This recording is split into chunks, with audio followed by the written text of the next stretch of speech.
आज बरेली के future college में भाजपा युवा मोर्चा द्वारा एक मॉक पार्लियामेंट का आयोजन किया गया, जो उत्तर प्रदेश के 9 जिलों में आयोजित इस तरह का कार्यक्रम का हिस्सा है। ये आयोजन आपातकाल के 50 वर्ष पूरे होने के उपलक्ष्य में आयोजित किया गया, जिसका उद्देश्य युवाओं को लोकतांत्रिक प्रक्रिया और संसदीय बहस की बारीकियों से परिचित कराना था। इस कार्यक्रम में बरेली के सांसद श्री छत्रपाल गंगवार ने स्पीकर के रूप में अपनी भूमिका निभाई, जिसने इस आयोजन को और खास बना दिया। भाजपा युवा मोर्चा द्वारा उत्तर प्रदेश के 9 जिलों में मेरठ, झांसी, कानपुर, लखनऊ, प्रयागराज, गोरखपुर, गाजियाबाद, अलीगढ़ और बरेली में इस कार्यक्रम का आयोजन किया जा रहा है। ये पहल युवाओं में राजनीतिक जागरूकता, नेतृत्व कौशलता को बढ़ावा देने के लिए शुरू की गई है। बरेली में आयोजित इस कार्यक्रम में 50 युवा प्रतिभागियों ने हिस्सा लिया, जिन्होंने पक्ष और विपक्ष में विभाजित होकर विभिन्न मुद्दों पर जोरदार बहस की। प्रतिभागियों ने संसदीय कार्यप्रणाली के तहत अपनी बात को प्रभावी ढंग से प्रस्तुत किया। विषयों पर गहन चर्चा और तर्क वितर्क के साथ युवाओं ने अपने बौद्धिक क्षमता और वक्तव्य कला के शानदार प्रदर्शन किए। ये आयोजन न केवल युवाओं के लिए एक मंच प्रदान करता है, बल्कि उन्हें लोकतंत्र की कार्यप्रणाली को समझने का अवसर भी देता है। बरेली के सांसद श्री छत्रपाल गंगवार ने मॉक पार्लियामेंट में स्पीकर की भूमिका निभाई। उनकी उपस्थिति ने न केवल आयोजन की गरिमा प्रदान की, बल्कि युवाओं को प्रेरित भी किया, जिन्होंने प्रतिभागियों को संसदीय नियमों और शिष्टाचार के बारे में मार्गदर्शन दिया। श्री गंगवार ने अपनी संबोधन में युवा देश का भविष्य है और इस तरह के आयोजन उन्हें नेतृत्व और जिम्मेदारी की भावना से जोड़ते हैं। उनकी अध्यक्षता में सदन की कार्रवाई व्यवस्थित और जीवंत रही। ये मॉक पार्लियामेंट आपातकाल की 50वीं वर्षगांठ की चिन्हित करने के लिए आयोजित किया गया। इस दौरान प्रतिभागियों ने आपातकाल के दौरान लोकतंत्र पर पड़े प्रभाव, संवैधानिक अधिकार के निलंबन और मीडिया पर लगी सेंसरशिप जैसे विषयों पर चर्चा की। ये आयोजन युवाओं को इतिहास के इस महत्वपूर्ण अध्याय के बारे में जागरूक करने का एक प्रयास था, ताकि वो लोकतंत्र के महत्व को समझ सके और भविष्य में इसे मजबूत करने में योगदान दे सके। बताना चाहता हूं कि देश के जो युवा थे और जो इस कानून के खिलाफ आवाज उठा रहे थे, उन्हें जेल में बंद करने का काम किया गया और उनके लिए जो जब भारत की जनता सो रही थी, परंतु उसका लोकतंत्र जागते जागते गिरफ्तार कर लिया गया। अभिव्यक्ति की स्वतंत्रता छीन ली गई थी, अखबारों की स्याही सेंसर कर दी गई थी। रात थी 25 जून 1975 की।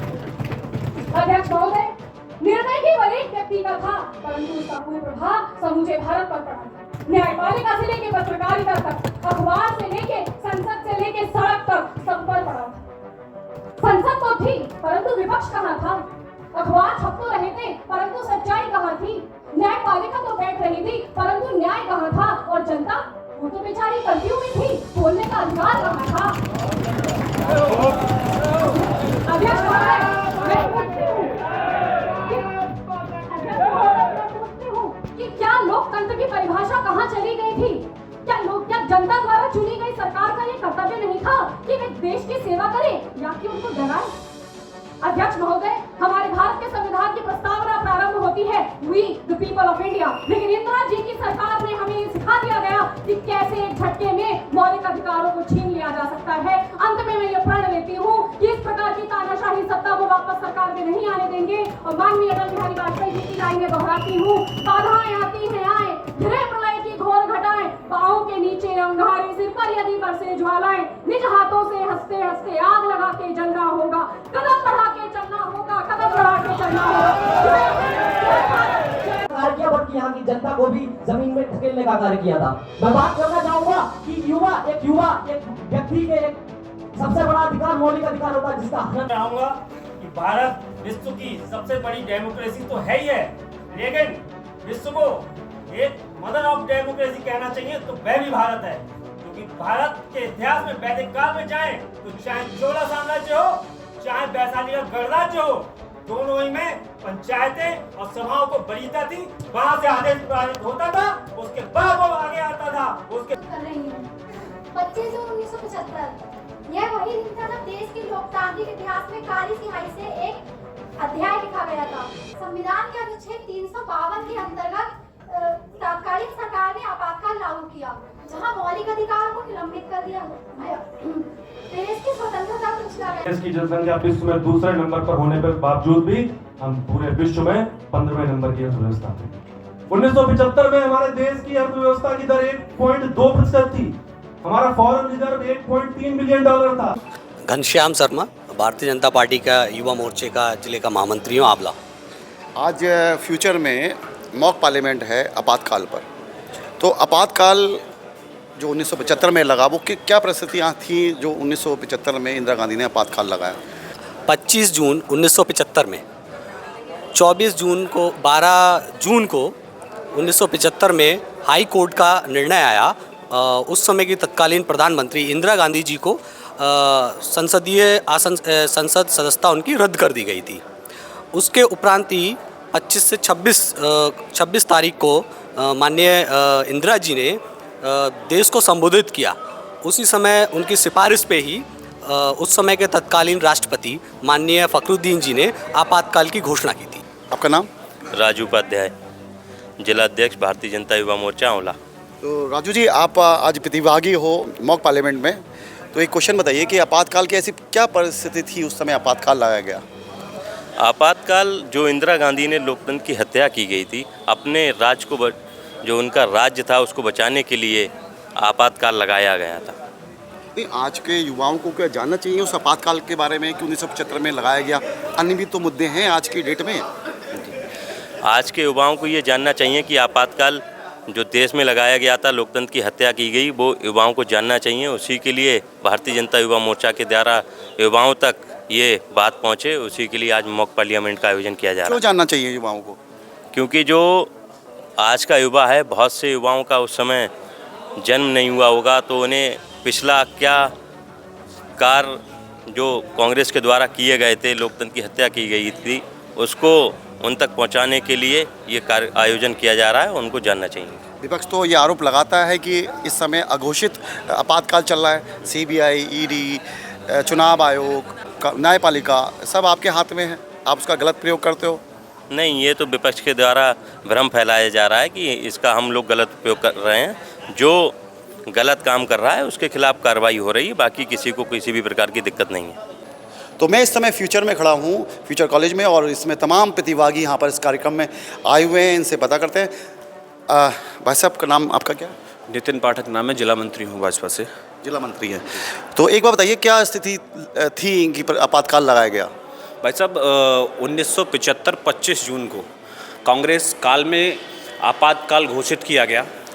वह एक आपातकाल नहीं था। हम एक वाक्य में उसकी व्याख्या नहीं कर सकते, मगर हम फिर भी कहना चाहेंगे, वह एक आपातकाल नहीं था, वह भारत के सर्वनाश का काल था। एक भारत के संविधान की हत्या का काल था। भारत के कई ऐसे नौजवान युवाओं की आवाज़ को दबाने का काम किया था। वह आपातकाल नहीं था। भारत के नौजवानों को, बुजुर्गों को घर में, जेल में कैद करने का काल था। भारत के कई प्रकार से हम कह सकते हैं कि भारत की हत्या का काल था। वह एक आपातकाल नहीं था। आपातकाल में कांग्रेस काल ने अपनी मर्जी से भारत की आत्मा को जंजीरों से जकड़ने का कार्य किया था। हम आपातकाल का पूरे युवा साथी, पूरा देश उस चीज़ का विरोध करने के लिए आज इस प्रोग्राम में उपस्थित हुए हैं। 50 साल बाद क्या ज़रूरत पड़ गई युवाओं को कि वो आपातकाल के बारे में जानकारी करें, आपातकाल की परिस्थिति को जानें, जबकि अन्य मुद्दे हैं आज की डेट में जो युवाओं के भविष्य को जोड़ता है, जैसे बेरोजगारी का मुद्दा, या अभी टेक्नोलॉजी में जिस तरीके से विकास हो रहा है, एआई का युग चल रहा है, तो तमाम वो मुद्दे हैं, उनकी बात युवा क्यों नहीं कर रहा? बहुत बहुत धन्यवाद। मेरा नाम अमित उपाध्याय है। आज हम जितने भी युवा साथी यहाँ आए हैं, सबसे पहले आपको बता दें, ये भाजपा युवा मोर्चा द्वारा आयोजित कार्यक्रम है। इसमें हम जितने भी युवा साथी हैं, एक तो सबसे पहले पार्लियामेंट के बारे में जानेंगे, और हम आपको बता दें कि जो आपातकाल की घटना हुई थी 25 जून 1975 को, तो उस समय जो युवा पीढ़ी थी, तो उसे इतना जानकारी नहीं थी। अब लगभग 50 वर्ष बाद हम एक कार्यक्रम के माध्यम से युवा पीढ़ी में आपातकाल के विरुद्ध में ये प्रदर्शन कर रहे हैं, कार्यक्रम कर रहे हैं। और हम आपसे इतना ही कहेंगे कि ये कार्यक्रम सिर्फ युवा मोर्चा भाजपा ही द्वारा किया जा सकता है। अन्य किसी पार्टी में ऐसे वो सिखाते नहीं हैं, वो अपने कार्यकर्ताओं को बताते नहीं हैं कि इस प्रकार के भी कार्यक्रम किए जा सकते हैं। क्योंकि ये एक राजनीतिक पार्टी का कार्यक्रम है तो युवा मोर्चा से जुड़े हुए हैं, तो इनको सीखना चाहिए कि क्या हुआ था 50 साल पहले आपातकाल, कौन सी वो परिस्थितियां हो गई थी जिसके कारण आपातकाल लगाया गया। और आज की डेट में जब विपक्ष लोकतंत्र और संविधान को ख़त्म करने की बात करता है तो और कहता है कि अघोषित आपातकाल है, तो इन युवाओं को ये जानना चाहिए कि उसका जवाब किस तरीके से दे, विपक्ष को कैसे हम टैकल करें, डिफेंड करें अपने आप को। तो तमाम वो विषय है जिनके बारे में इन युवाओं को जानना चाहिए और वो अभी आगे देखते हैं क्या क्या स्थितियां बनती हैं और किस तरीके से यहाँ पे मॉक पार्लियामेंट चलेगी।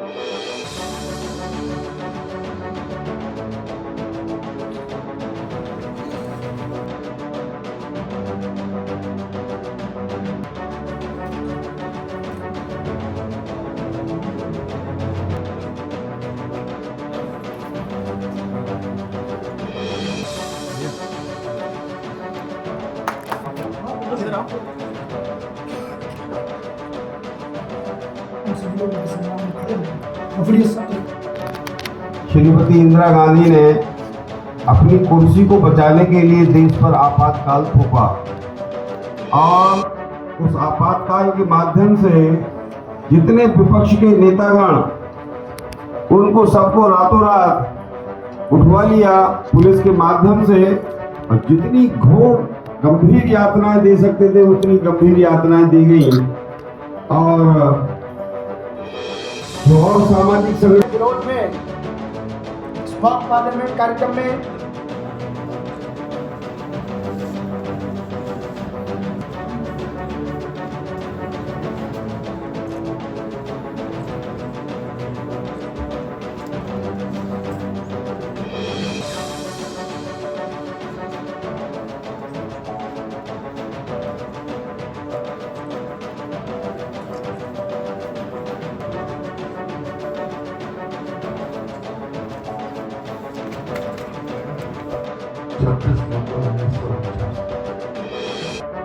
ये बात मैंने इसलिए फंडामेंटल राइट्स इस प्रकार ऐसे दिए कि आदमी सीधे सीधे जाकर न्यायालय से गुहार करके मोदी की सत्ता में आए। हम लगातार संविधान में जो एक प्रियम्बल बना था, प्रस्तावना जिसकी हम शपथ लेते हैं जी और मुरली मनोहर जोशी जी को सबसे पहले गिरफ्तार किया गया, सबसे पहली सूची में उनका नाम था। तो महोदय, इस आपातकाल के पक्ष में मुझे अपना विषय रखने के लिए जो आपने समय दिया, आपका बहुत बहुत धन्यवाद। महोदय, जिस देश का नेतृत्व अहिंसक होता है वहां का प्रशासनिक तंत्र नपुंसक और समाज जो है पूरी तरीके से निरंकुश बन जाता है। कभी कभी राष्ट्र के हितों को ध्यान में रखते हुए कुछ ऐसे निर्णय लेने पड़ते हैं जिसका जीवित उदाहरण देश में लगाया गया आपातकाल है। महोदय, मुझे नहीं लगता है जितना विरोध हो रहा है इस आपातकाल का उतना विरोध होना चाहिए। अगर इतना ही विरोध होना होता तो आज सत्ता पक्ष इस आपातकाल का 50वां वर्ष नहीं मना रहा होता। महोदय, देश की जनसंख्या विश्व में दूसरे नंबर पर होने के बावजूद भी हम पूरे विश्व में 15वें नंबर की अर्थव्यवस्था थे। 1975 में हमारे देश की अर्थव्यवस्था की दर 1.2% थी। हमारा फॉरेन रिजर्व 1.3 बिलियन डॉलर था, लेकिन हम लोग कांग्रेस के कुछ नेता इंदिरा जी को आयरन लेडी कहते थे। 1975 में अपने सत्ता की चाहत को सिद्ध करने के लिए इंदिरा जी ने देश में आपातकाल थोपा। जब हम बात करते हैं आज के नेताओं की तो कांग्रेस के नेता कहते हैं कि देश में लोकतंत्र खतरे में, और प्रधानमंत्री नरेंद्र मोदी जी को कहते हैं कि इन्होंने कश्मीर पे सरेंडर कर दिया। कश्मीर और पीओके को लेकर हमारा पहले से ही वचन देते थे कि पीओके हमारा था, हमारा है, हमारा रहेगा। और अटल जी ने कहा था कि जब तक गंगा में धार, सिंधु में ज्वार, अग्नि में जलन, सूर्य में तपन शेष, स्वतंत्र समर की वेदी पर अर्पित होंगे जीवन यौवन अशेष। और अमेरिका क्या, संसार भले ही हो विरोध, पूरे दुनिया में किसी की ताकत नहीं है जो पीओके हमसे छीन के दिखा दे। और अमेरिका क्या, संसार भले ही हो विरोध, कश्मीर पर भारत का सर नहीं झुकेगा। एक नहीं, दो नहीं, करो 20 समझौते, स्वतंत्र भारत का निश्चय नहीं रुकेगा। पीओके हमारा था, उसको हम एक दिन लेके रहेंगे। और आज आप लोकतंत्र की खूबसूरती देख सकते हैं कि किस तरीके से प्रधानमंत्री को गाली देने के बावजूद भी आप खुले देश में घूम रहे हैं। बहुत बहुत धन्यवाद। जय हिंद। इस सालों से हम सब देखते आ रहे हैं कि विपक्ष गला फाड़ के चिल्ला रहा है कि लोकतंत्र खतरे में है और संविधान की हत्या कर दी गई है। और आप सब लोग सदस्य लोग अपनी जेब से फोन निकाल के उस पर डालो कि लोकतंत्र की हत्या कब हुई थी, कब हमारे संविधान को खत्म करा गया था। तो गूगल भी चिल्ला चिल्ला के फाड़ेगा मुंह कि हमारे 25 जून 1975 को लोकतंत्र खतरे में आया था, लोकतंत्र की हत्या हुई थी। और यह हत्या, यह लोकतंत्र का काला दिन था। जनता के मौलिक अधिकारों का हत्या कर दी गई थी। 1 लाख से अधिक लोगों का बिना बात के जेल में डाल दिया गया था। मीडिया अखबार लोगों का बोलने की आजादी छीन ली गई थी। ये थी लोकतंत्र की हत्या। और ये किसने की थी? ये की थी इंदिरा गांधी ने। क्यों की थी? कुर्सी के लालच में, सत्ता के लोभ में। ये उनको विरासत में मिली थी, क्योंकि सरदार वल्लभ भाई पटेल से हारने के बाद इनके पिताजी ने कांग्रेस का अध्यक्ष पद लिया था, देश की प्रधानमंत्री की कुर्सी दी थी। वो वही विरासत इंदिरा गांधी ने 1971 में रायबरेली में। यहाँ सभी बीजेपी के सांसद बैठे हैं, कुछ हम जो सांसद हैं वो कांग्रेस से हैं। कुछ बातें पक्ष की भी होनी चाहिए, कुछ विपक्ष की भी होनी चाहिए। माननीय महोदय जी, मैं आपको बताना चाहता हूँ कि ये लोग आज हमारी तत्कालीन प्रधानमंत्री इंदिरा गांधी जी पर आरोप उठा रहे हैं। मैं बता दूं, उन्होंने जितने 25 जून 1975 पर जो आपातकाल की स्थिति लाई थी वो संविधान के दायरे में लेकर आई थी।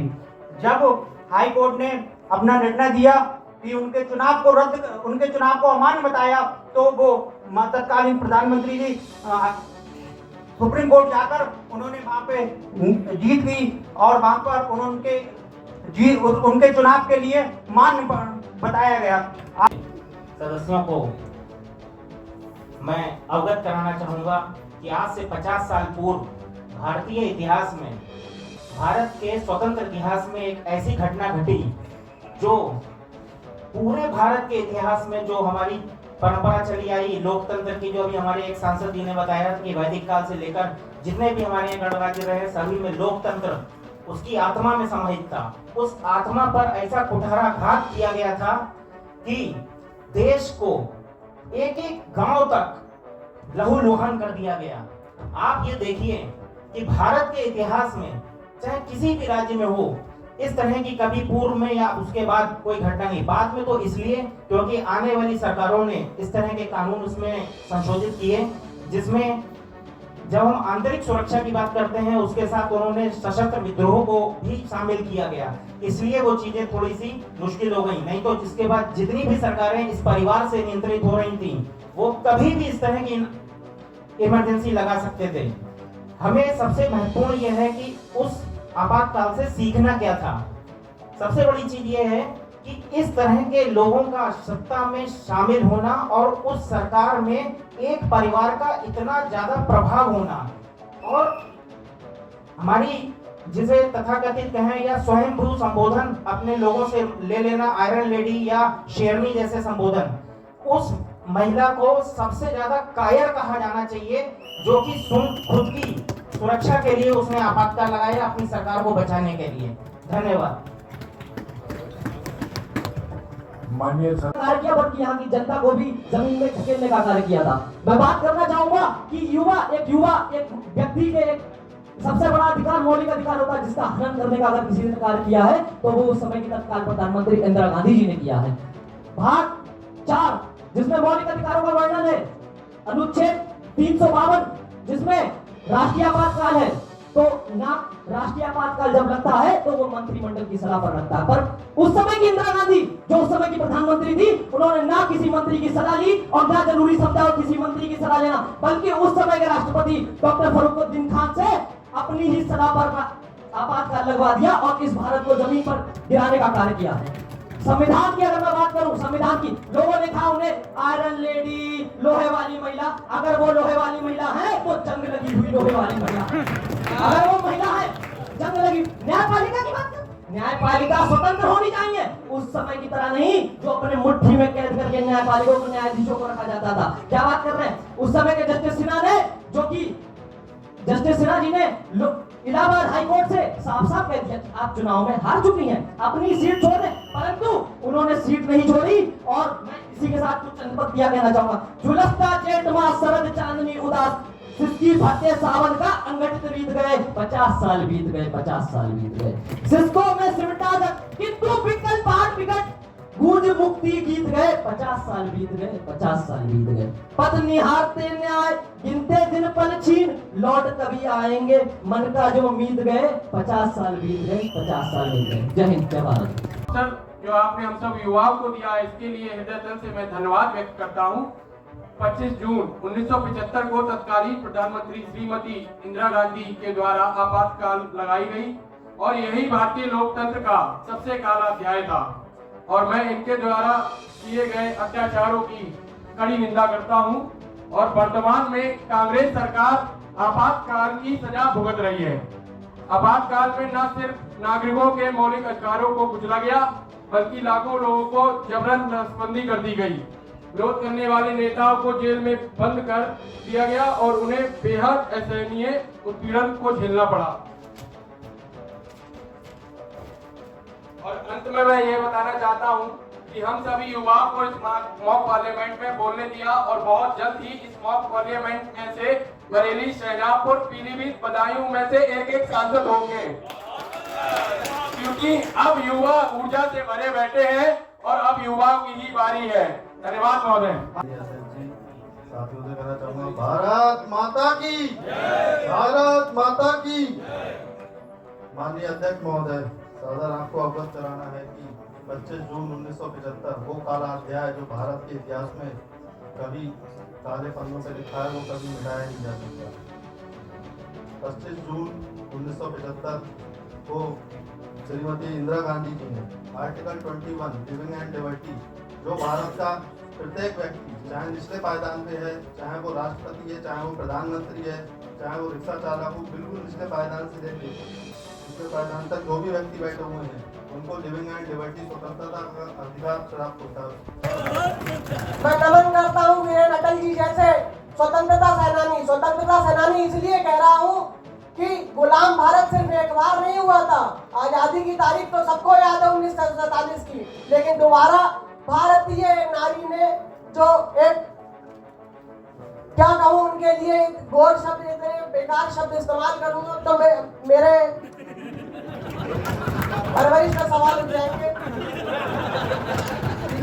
भारत का खून खोला था, इंदिरा का सिंहासन डोला था और याद करेगी कांग्रेस। अब युवाओं का मेला है और आगे चल के देखेंगे कांग्रेस का हाल क्या होने वाला है। भारत पर सबसे बड़ा हमला किया, मीडिया की आवाजें बंद कर दी गई, हमारे हजारों नेताओं, पत्रकारों और आम नागरिकों को बिना कारण जेल में डाल दिया गया, काम किया गया था। साथियों, ये सिर्फ अपनी सत्ता बचाने के लिए किया गया था। सन 1971 में इंदिरा गांधी जी जब रायबरेली की सीट से लोकसभा का चुनाव लड़ रही थी, उनके जो प्रतिद्वंदी थे राजनारायण जी वो भी चुनाव लड़ रहे थे, किंतु इंदिरा गांधी जी सरकार में थी। उन्होंने पूरी सत्ता का उपयोग करते हुए सरकारी तंत्र का दुरुपयोग किया, सत्ता की हड़प में चुनाव लड़ा और वो चुनाव जीत गई। किंतु उन्हें राजनारायण जी ने 1971 का जो चुनाव था वो हारे थे और उन्होंने इलाहाबाद हाई कोर्ट में उसकी रिट डाली थी। 12 जून 1975 को इलाहाबाद हाई कोर्ट ने निर्णय लिया और उन्हें 6 वर्ष के लिए चुनाव न लड़ने का निष्कासन कर दिया और उनकी सदस्यता को रद्द कर दिया। इसी बौखलाहट में इंदिरा गांधी जी ने 25 जून 1975 को देश में आपातकाल लगवाया, लेकिन हमारे जो नौजवान थे वो झुके नहीं, डरे नहीं। ये देश सरदार वल्लभ भाई पटेल का देश है, ये भगत सिंह का देश है, ये अंतरिक्ष में गए सुधांशु शुक्ला का देश है।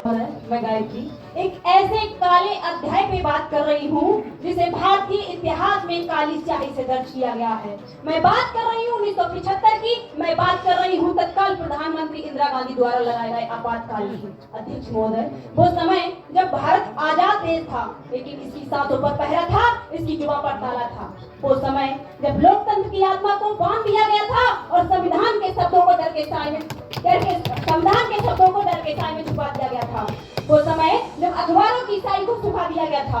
अध्यक्ष महोदय, आपातकाल में केवल नेता कैद नहीं हुए थे, कैद हुए थे विचार, विवेक और वाणी, तीनों को कैद किया गया था।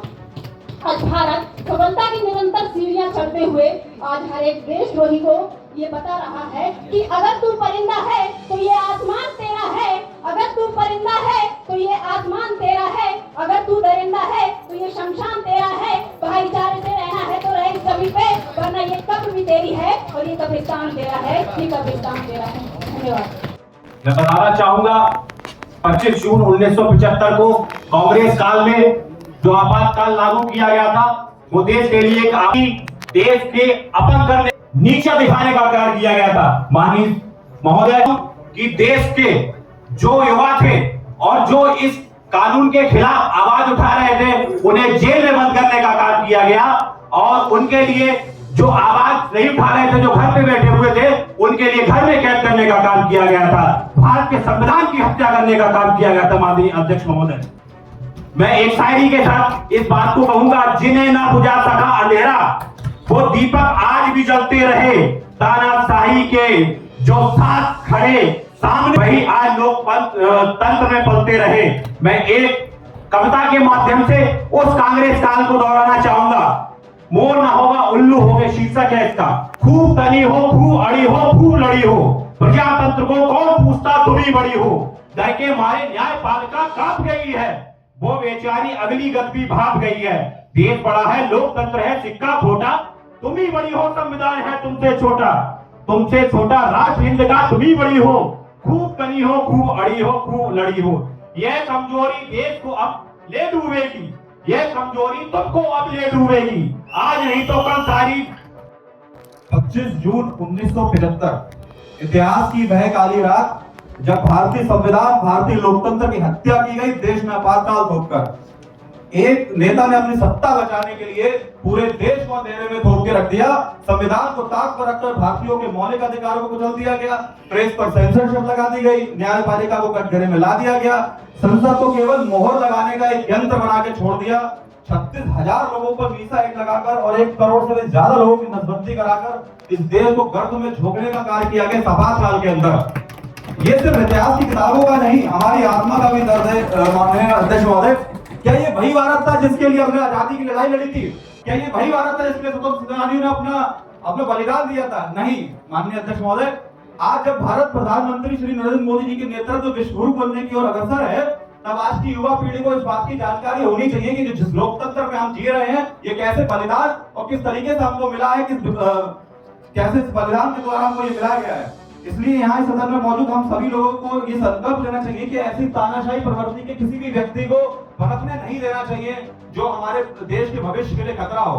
और आखिरी में मैं श्रद्धा अटल बिहारी वाजपेयी जी की एक कविता के साथ इसका अंत करना चाहूंगा कि अनुशासन के नाम पर अनुशासन का खून भंग कर दिया संघ को, कैसा चला जुनून, कैसा चढ़ा जुनून, मात्र पूजा प्रतिबंधित, उल्टा करती केशव कुल की कीर्ति कलंकित।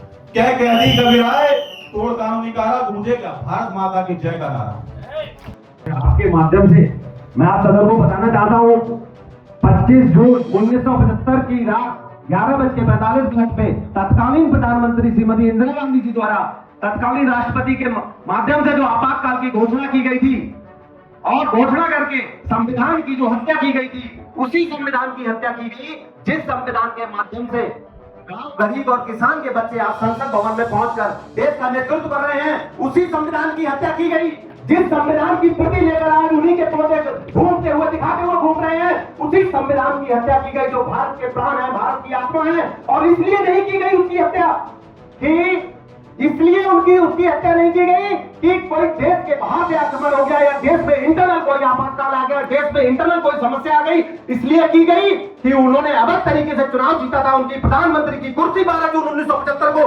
खाली करने का आदेश दे दिया था कोर्ट ने, इसलिए उन्होंने अपनी कुर्सी बचाने के लिए इस देश के संविधान की हत्या की। उन्होंने इस देश में वन पार्टी वन नेशन लाने, वन पार्टी वन नेशन जो आज चाइना में है वो लाने के लिए इस देश के संविधान की हत्या की। उन्होंने इस जुडिशरी से ऊपर की काउंसिल बनाने के लिए देश की हत्या की। उन्होंने देश को, जो देश के सच्चे सेवक थे उनको जेल में डालकर उनके साथ अन्याय करने के लिए उस संविधान की हत्या की। मैं आपके माध्यम से इस सदन को बताना चाहता हूं, इमरजेंसी में जो देश के साथ अत्याचार हुआ वो देश कभी नहीं भूलेगा। और इन्हीं शब्दों के साथ मैं अपनी बात को विराम देता हूं। धन्यवाद। हमारे मार्च का सदस्य है तो अपना विषय रखें। धन्यवाद माननीय अध्यक्ष जी। जैसा कि अभी माननीय सदस्यगण कह रहे थे कि इंदिरा जी ने संविधान के विरुद्ध होकर आपातकाल की घोषणा की, ऐसा कुछ नहीं है। इंदिरा जी ने जो कुछ भी किया एक संविधान के दायरे में रहकर किया। जो विपक्ष उस समय का था, वर्तमान में जो सत्ता पक्ष है, वह कहीं ना कहीं उनकी नीतियों से डरे हुए थे। वह उस समय Indira is India, India is Indira, Indira is India, जो एक जनमानस ने एक स्लोगन दिया था, उससे उस समय का विपक्ष डर गया था और सेंसरशिप की बात कर रहे थे। उस समय ऐसा अस्थिरता राजनीति में पैदा कर दी थी जिससे एक भय का माहौल उत्पन्न हो गया था। और इमरजेंसी का जिस उद्देश्य से इमरजेंसी लगाई जाती है, वह माहौल पूरे देश में उत्पन्न था।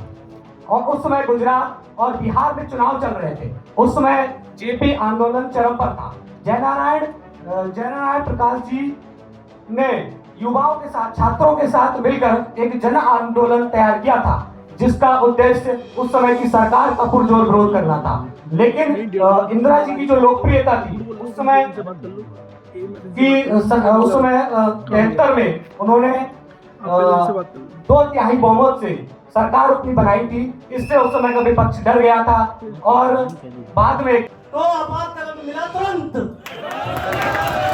मैं अपने भाई और साथी कांग्रेसी भाई अमित उपाध्याय जी से एक बात कहना चाहूंगा।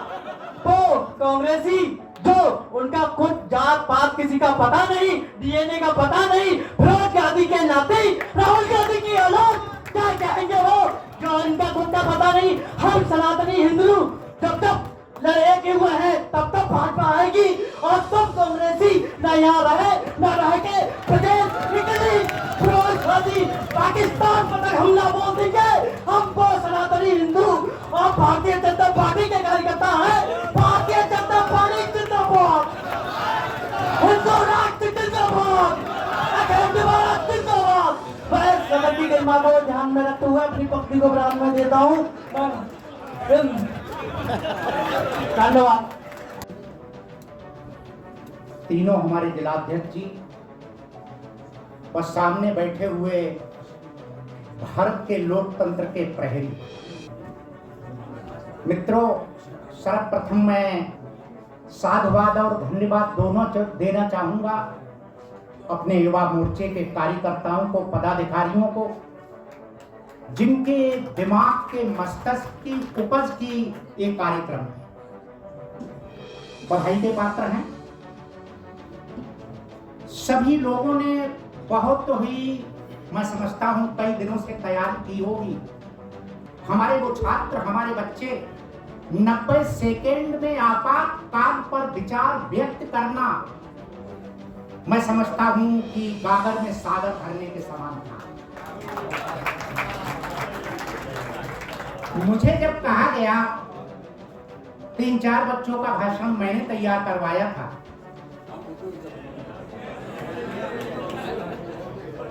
तो मुझे लगा कि 90 सेकंड में कैसे हो सकेगा। बहुत कुछ ना कहके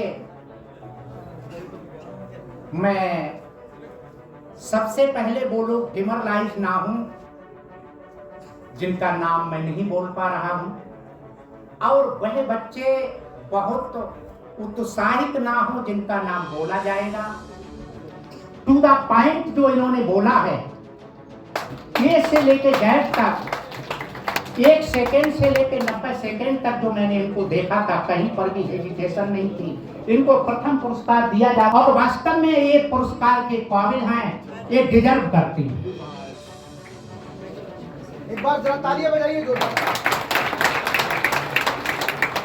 जोरदार तालियां मातृशक्ति के लिए।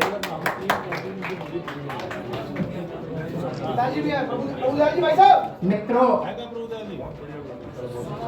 आपातकाल का है वो एकदम 2 लोगों के बराबर हो गए हैं। राधे जी गुर्जर तृतीय स्थान पे 62 अंक इनको मिले हैं, और शुभंकर मिश्रा जी ये भी तृतीय स्थान पर हैं। दोनों लोग आए पात्र हैं, जोरदार तालियां इनके लिए बजाया जाता है।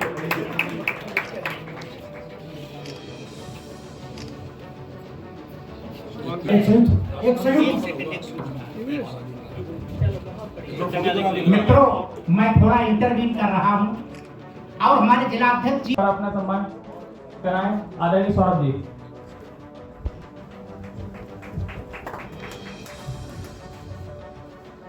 विधायक श्याम बिहारी लाल जी और जिले के प्रभारी आदरणीय देवेंद्र जी भाई साहब, जिला पंचायत अध्यक्ष रश्मि पटेल जी, युवा मोर्चा के प्रदेश के मंत्री सौरभ भूषण शर्मा जी, क्षेत्रीय उपाध्यक्ष हर्षवर्धन आर्य जी, इस प्रतिष्ठान में जहाँ कार्यक्रम हुआ आदरणीय मुकेश गुप्ता जी उपस्थित, यहाँ युवा मोर्चे के सभी जिलाध्यक्ष, आदरणीय मंत्री जी, मैं आपको इस कार्यक्रम के विषय में बताना चाहता हूँ कि हमारा आज के कार्यक्रम का चौथा सत्र है। हमारा पहले उद्घाटन सत्र हुआ, उद्घाटन सत्र में संसद कैसे आगे चलेगी ये हमने कार्यकर्ताओं को बताया। उसके बाद में यहाँ एक लोकसभा अध्यक्ष बनाए गए, उन्होंने पूरे सदन को चलाया। सभी यहाँ जितने प्रतिभागी थे वो एक संसद के रूप में प्रतिभाग कर रहे थे और आपातकाल पर सभी लोगों ने 1.5 मिनट में अपनी बात रखी। और मुझे जानकर और आपको बताकर बहुत अच्छा लग रहा है कि पूरी बरेली के इस कमिश्नरी के कार्यक्रम में 60 ऐसे नौजवान थे जो आपातकाल को पढ़ के आए और 1.5 मिनट में उन्होंने अपनी बात को रखा।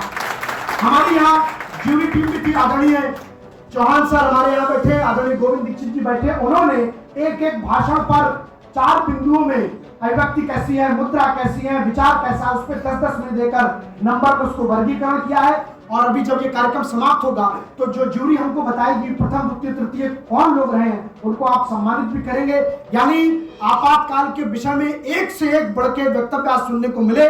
निश्चित तौर पर आज आपातकाल के जो आप लोगों ने भाषण दिए हैं ये कहीं 1975 में इंदिरा गांधी जी सुन लेती तो आपातकाल को वही समाप्त कर देती, इसको 21 महीने नहीं ले जाती। आप हमारे कार्यक्रम में आए, हमारे युवा मोर्चे के कार्यक्रम की शोभा बढ़ी है। मैं आपका आभार प्रकट करते हुए, धन्यवाद प्रकट करते हुए अपनी वाणी को समाप्त करता हूँ। जय हिंद, जय भारत, भारत माता की जय। तो कार्यक्रम का समापन हुआ और उस समय मेरे साथ बरेली महानगर युवा मोर्चा के महानगर अध्यक्ष हैं अमन सक्सेना जी, इनसे बात करते हैं। कैसा रहा कार्यक्रम? कार्यक्रम बहुत ही अच्छा रहा और जिस प्रकार से कार्यक्रम होना चाहिए व्यवस्थित, उस प्रकार से व्यवस्थित हुआ। जो हमारे पास ऊपर से पत्रक आया था कि आपको 10:30 बजे पंजीकरण शुरू करना है और 11:30 बजे पंजीकरण खत्म करना है, हमने उसी क्रम से 10:30 से पंजीकरण शुरू करा, 11:30 पंजीकरण खत्म करा। 12 बजे से हमारा प्रथम सत्र शुरू होना था, 12 बजे से प्रथम सत्र शुरू हुआ और हमारा प्रथम सत्र जो हमारा उद्घाटन सत्र था वो हमारा 12:30 पे ख़त्म होकर 12:30 से लेके 3 बजे तक हमारा द्वितीय सत्र चला, जिस सत्र में हमारे सभापति और सांसद जो हमारे जितने भी सांसद थे सभी ने अपना प्रतिभाग करा। उसके बाद आपातकाल में ये मॉक पार्लियामेंट में आपातकाल का ही विषय क्यों रखा जाता है? और भी तो मुद्दे हो सकते हैं युवाओं की आज की दशा में दिखते हुए।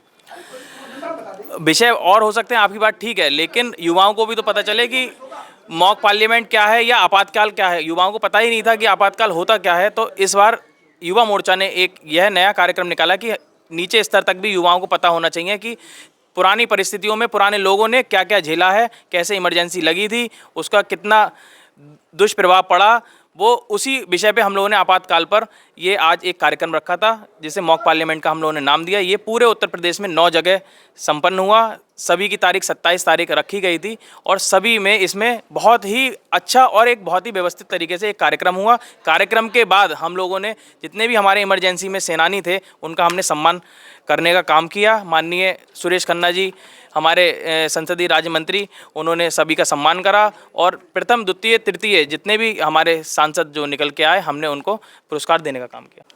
तो मेरे साथ इस समय है रुद्र लक्ष्मीकांत अवस्थी जी जो कि क्षेत्रीय महामंत्री हैं युवा मोर्चा के। कार्यक्रम कैसा रहा आपका? कार्यक्रम तो आप बताएंगे कैसा रहा? आपने देखा है पूरा कार्यक्रम और बहुत अच्छा कार्यक्रम रहा। और मुझे जो उम्मीद थी, अब देखिए हम उम्मीद कर रहे थे 20-30 लोग आपातकाल के विषय में पढ़ के आएंगे, 90 सेकंड में अपनी बात रखनी होगी, कम समय में बहुत बोलना एक टफ टास्क होता है। लेकिन क्या शानदार बोले हैं युवा मोर्चा के नए कार्यकर्ता।